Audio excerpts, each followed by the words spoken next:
All right, for your electricity lesson today, we are going to be continuing our lesson last week of what a circuit requires. Last time we talked about having a closed circuit. In other words, it had to be a complete path. We also talked about having an energy source, and we talked about having something that allows the electricity to pass through, which last week, in that case, was the light bulb and the wire. Today, we are going to talk about several objects that are able to let electricity pass and some objects that are not. So there are two words that you need to know today, and the new words are conductor and insulator.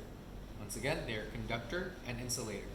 A conductor is anything that lets an object pass through, that lets electricity pass through, whereas an insulator is an object that does not let electricity pass through.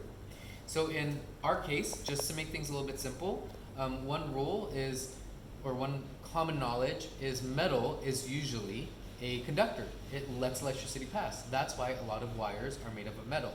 If you take a look at the picture here from what we had last week, we could see that the wire looks like it's made up of some kind of metal. And if we were to guess based on the color, I would say it's even something like copper, something that's commonly used. So as you can see here, this is something that you did last week, and you could see that the light bulb works and it turns on, which shows that this is a complete and closed circuit. Now there is something else that this simulation lets you see, and it does let you see the electrons flowing through. So you can see how if the electrons, if this is cut off and it's not a complete circuit, not only does the light bulb not turn on, but the electrons are also not moving, which causes the light to not turn on.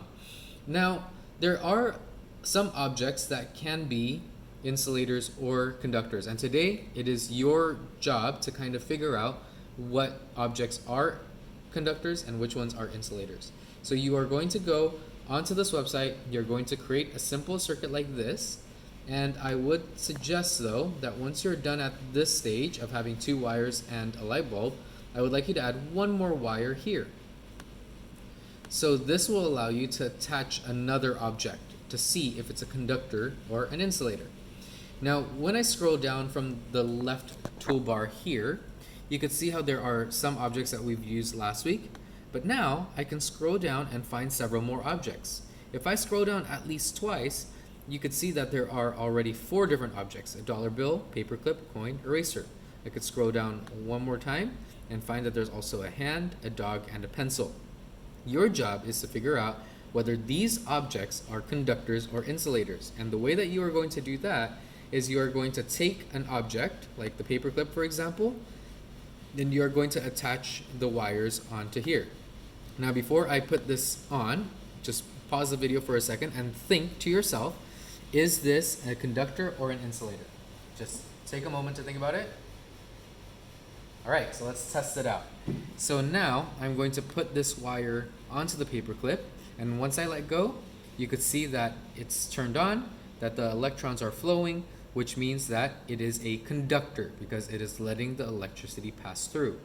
When I'm done with that, then I can click on the object and delete that object, and then I could find another object such as the dollar bill, and I will connect that on to the circuit. Now, is this a conductor or an insulator? Let's find out. It's a full circuit, so I've connected everything, but nothing is moving. None of the electrons are moving, and the light bulb is not turning on, which means that this is an insulator. We would like you to do that for the rest of these objects. Just try those out, and then when you are done, there is a Microsoft form that we would like you to fill up, and it is a link that is also attached onto your homework. So go to that link, check it out. All the objects are listed there in that link, and then you just have to choose whether they are conductors or insulators. Then at the end, try to explain what is a conductor and what is an insulator. All right?